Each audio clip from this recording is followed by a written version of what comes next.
오늘 하나님 말씀 사무엘상 15장 13절에서 23절까지입니다. 사무엘상 15장 13절에서 23절까지의 말씀. 제가 먼저 13절 읽겠습니다. 그 후에 사무엘이 사울에게 갔습니다. 사울이 말했습니다.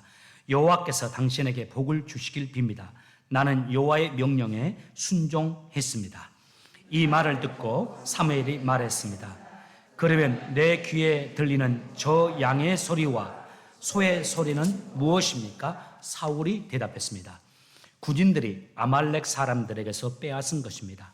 당신의 하나님 여호와께 제물을 바치기 위해 제일 좋은 양과 소들을 남겨둔 것입니다. 하지만 다른 동물들은 다 죽여 없앴습니다. 사무엘이 사울에게 말했습니다. 그만두시오. 어젯밤에 여호와께서 나에게 하신 말씀을 들으시오. 사울이 말했습니다. 말해보시오.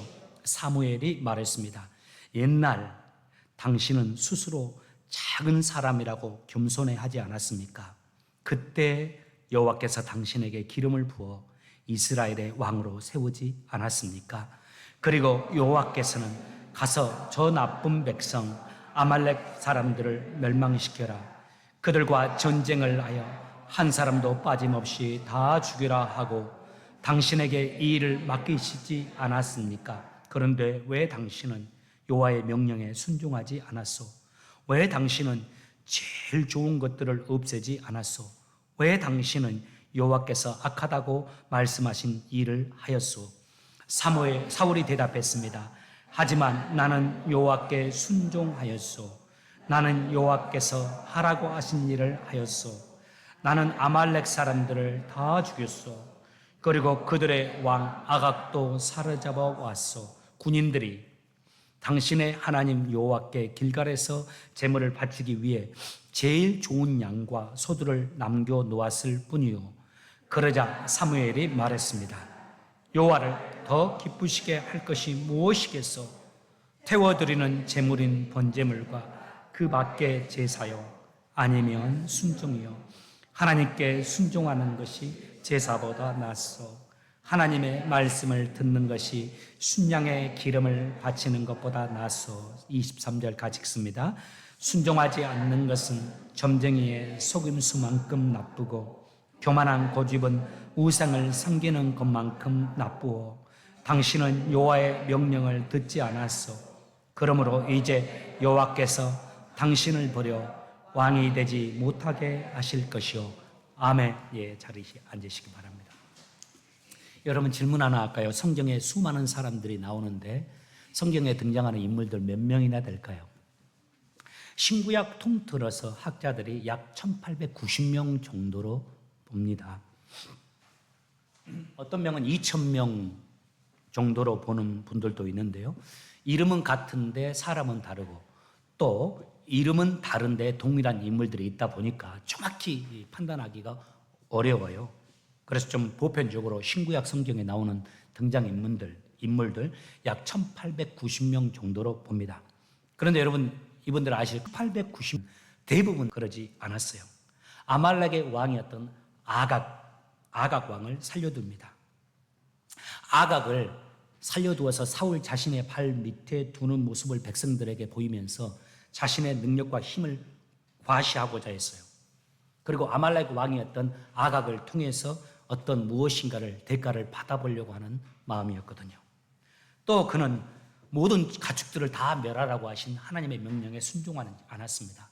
물론 그는 순종했다고 말해요. 가치가 떨어지는 가축들만 다 죽이고 상태가 좋은 소와 양들은 다 살려두었어요. 이에 영적 지도자인 사무엘이 그를 찾아가서 왜 하나님의 말씀대로 하지 않았냐고 책망할 때 그가 이렇게 말합니다.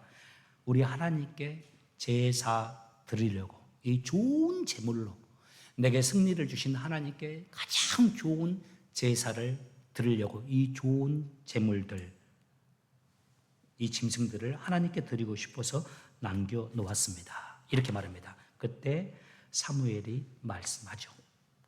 하나님이 원하시는 것, 이 제물일까요? 제사일까요? 아닙니다.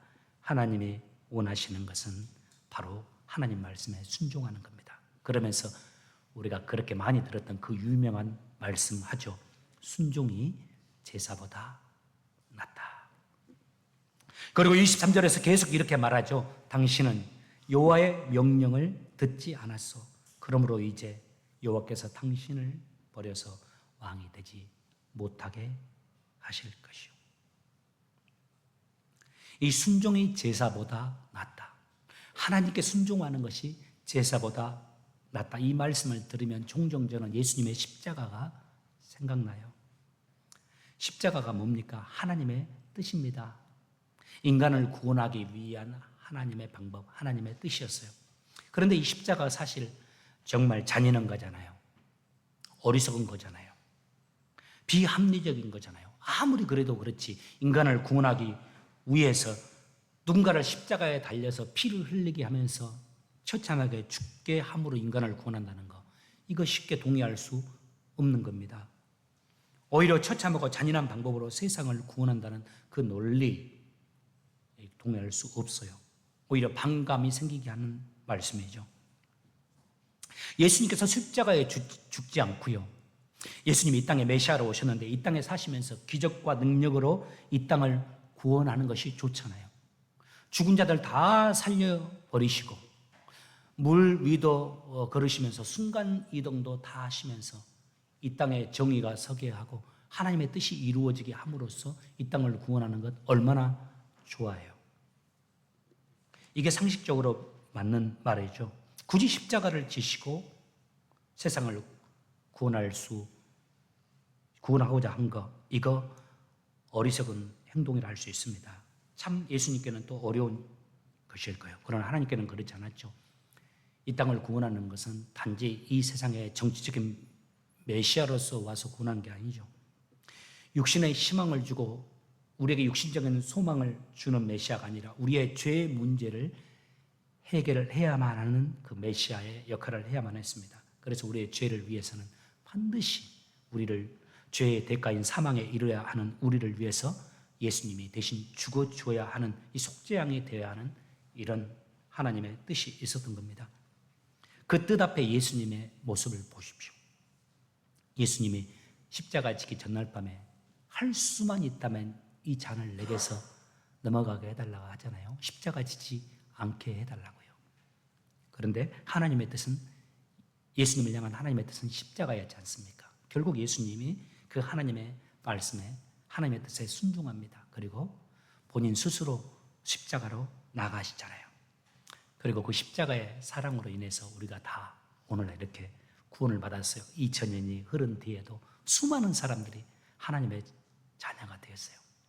그리고 더 기대되는 것, 이 땅에서 삶뿐만 아니라 이제 영원한 주의 나라, 또 우리의 인생이 새롭게 시작되었을 때 우리가 정말 그 아름다운 나라에서 행복을 누리며 살아가게 되는 은혜를 힘입게 되었습니다. 예수님의 순종으로요. 우리도 이 순종의 예수님의 모습을 본받았으면 좋겠습니다.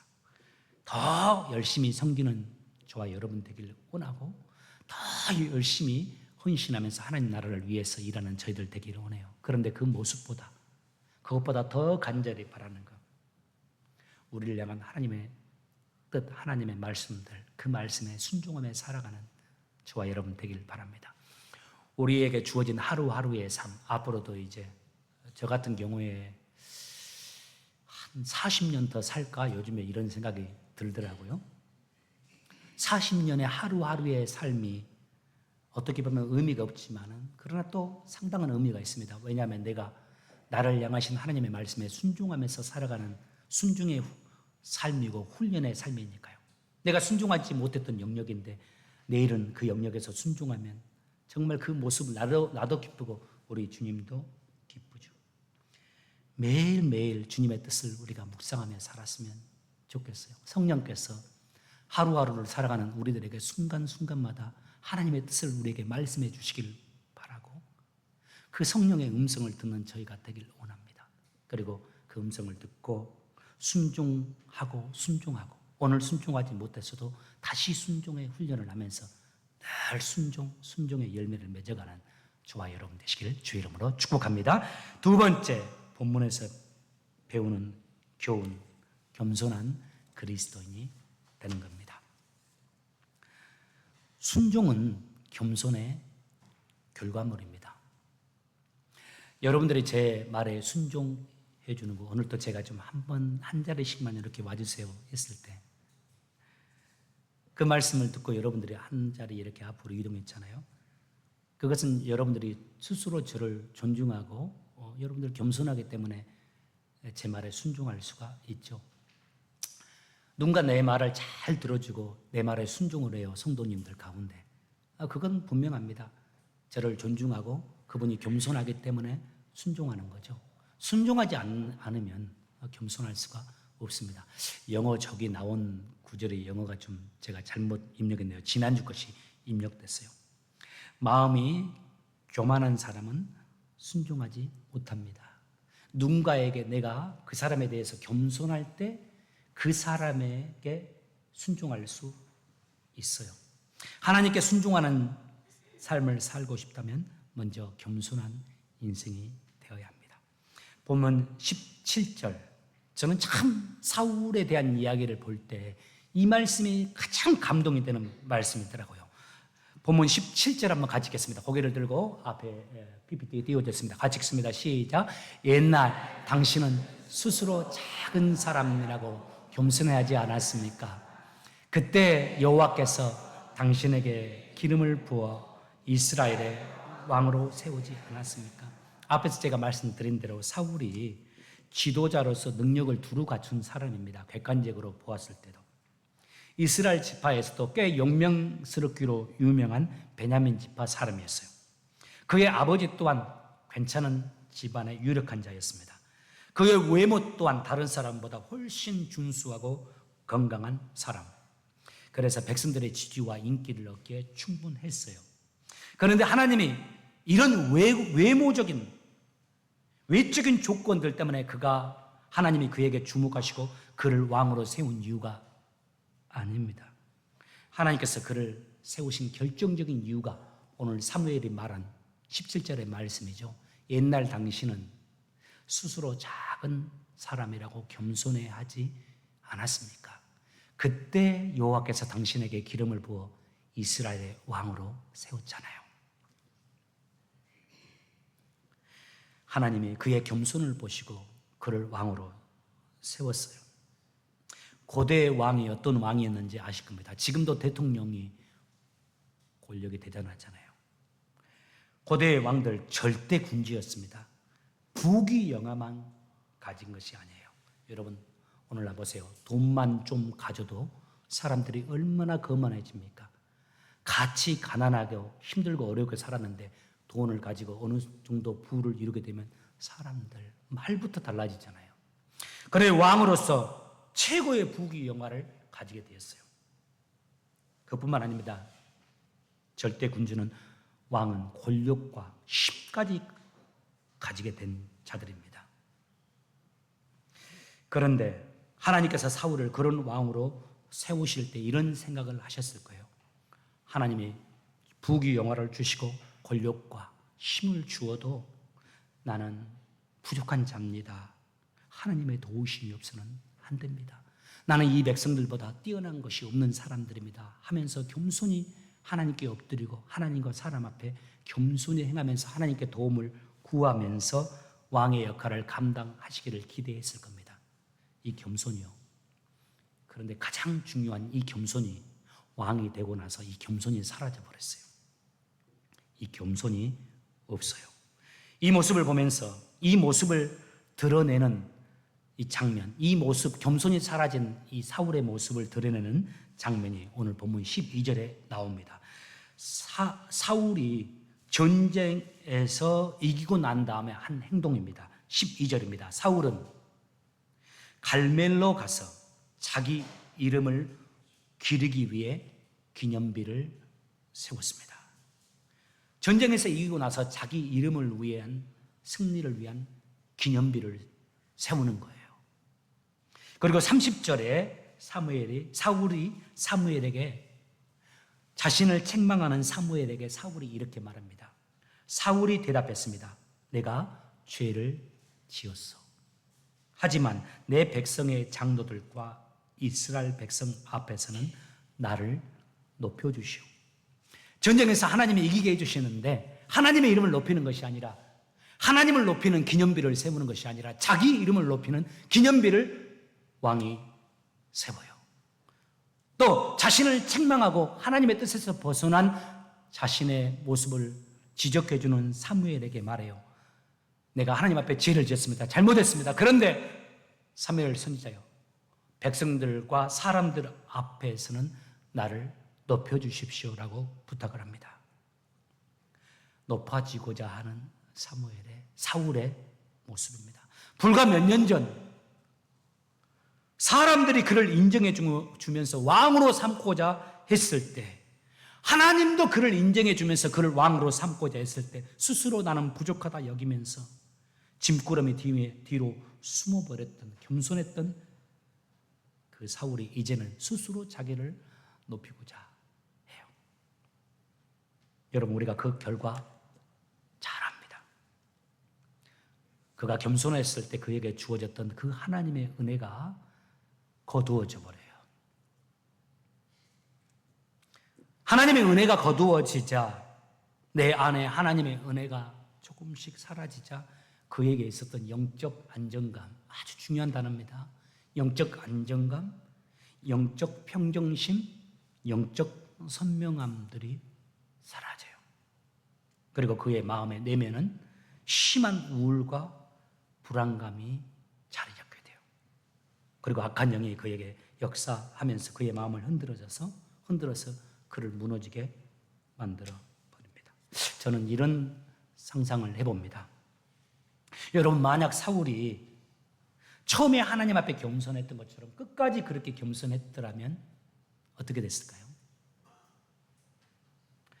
하나님이 아니면 자신은 아무것도 할 수 없는 존재라 고백하면서 하나님과 사람 앞에 겸손하게 왕의 역할을 감당했다면 그의 인생이 어떠했을까요?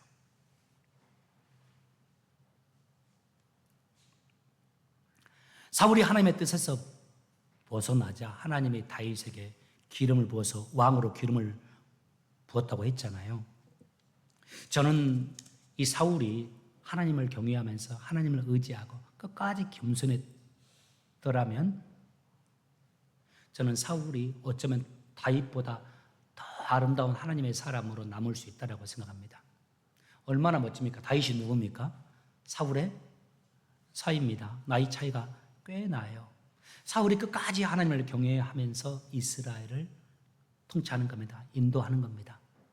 그러고 나서 다윗이 자기의 사위니까 하나님이 기름 부은 다윗에게 왕의 정권을 이양하면서 다윗이 왕이 되게 하는 겁니다. 어떤 분들이 그런 생각을 하는 분들이 있어요. 사울이 무너졌기 때문에 다윗이 세워졌다고요. 그렇지 않습니다. 어쩌면 하나님의 계획에는 다윗이 계산되어져 있을 거예요. 사울이 영원토록 왕은 할 수는 없잖아요. 다음 왕이 또 필요해요.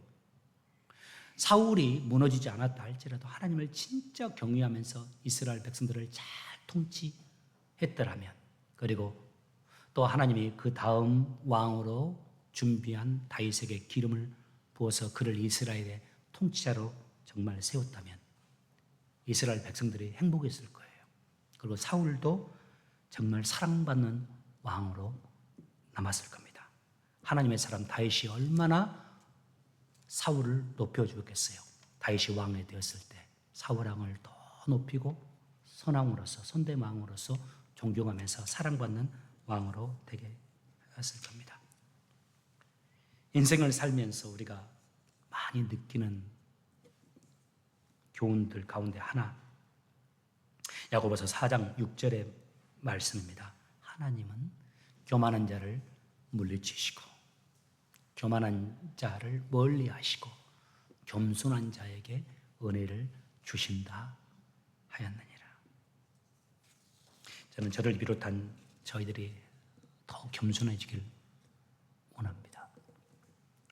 목사로서 여러분과 함께 13년의 인생을 살았는데 앞으로도 계속 하나님이 허락하신 대로 함께 하겠지만 이런 말을 들어서는 안 되는데 하면서 제가 무서워하는 몇 가지 말들이 있어요.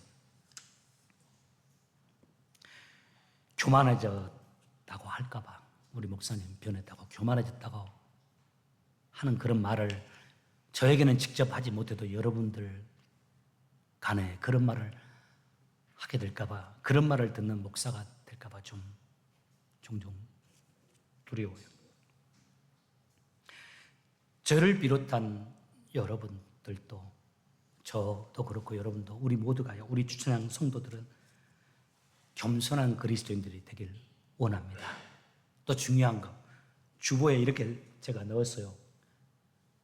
앞에 수식어를 넣을까 말까 하다가 지웠다 썼다 하다가 결국 넣었는데요. 더욱 겸손한 성도인데 그 앞에 나이 들수록 더욱 겸손한 성도.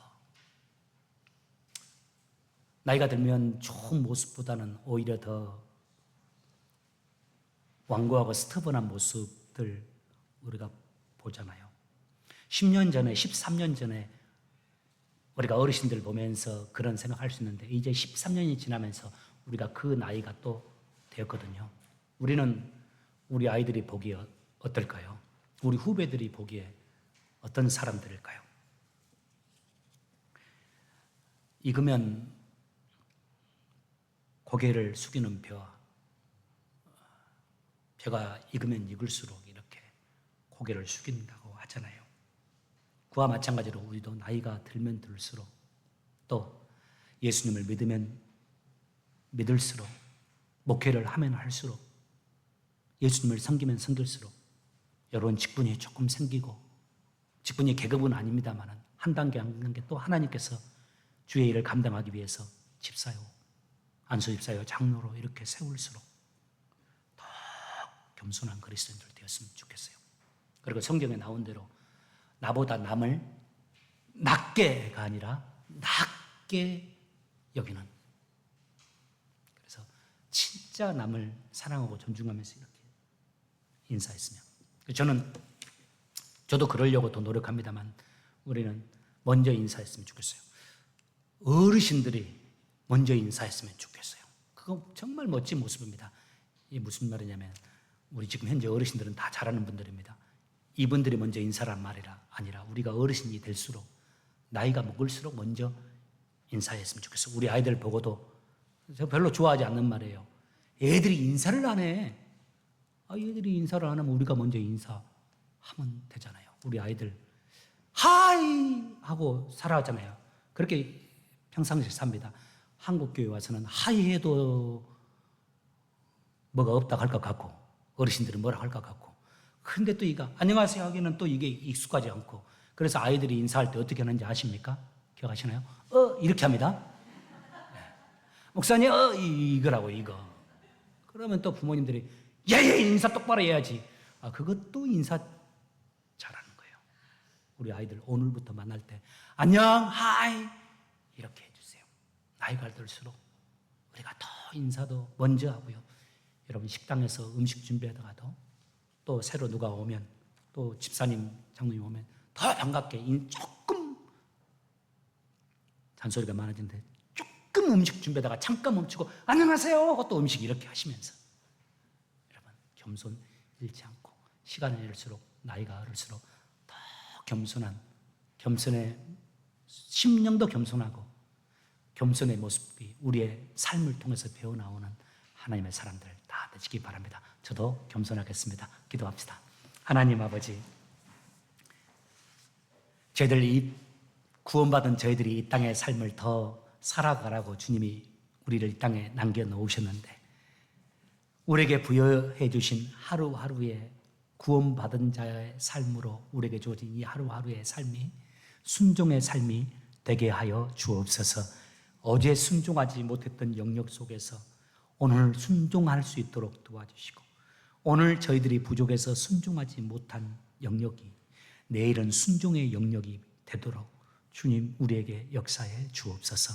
성령님, 저희들이 직장 생활할 때에도, 또 주의 교회에서 헌신할 때에도, 사람들과 교제할 때에도 우리에게 순간순간 알려주셔서 순종하고, 무엇보다 우리가 겸손히 하나님 앞에 행하고 사람 앞에 겸손히 행할 수 있도록, 다소 우리가 어떤 일을 결정하고 리더에 가며 결정 짓는 자리에 앉는다 할지라도 겸손히 그 일을 행하고 그 결정을 짓는 자가 되게 도와주시고, 하나님이 맡기신 우리의 삶의 모든 삶의 상황, 환경 속에서 더 겸손하고 나이가 들수록 더 아름다운 겸손한 그리스도인 되도록 주님 우리 모두를 축복해 주옵소서. 주찬양교회를 섬기는 저에게 하나님 리더십으로 역할을 감당하되 진실로 더 겸손한, 겸손을 잃지 않는 하나님의 종 되게 도와주시고, 함께 섬기는 우리 모든 성도들 서로에게 더 겸손하고 겸손함으로 서로를 높이고 사랑하는 우리 아름다운 모든 주의 종들, 주의 자녀들 되게 하여 주옵소서. 주님께 감사하고 의탁하며 예수님의 이름으로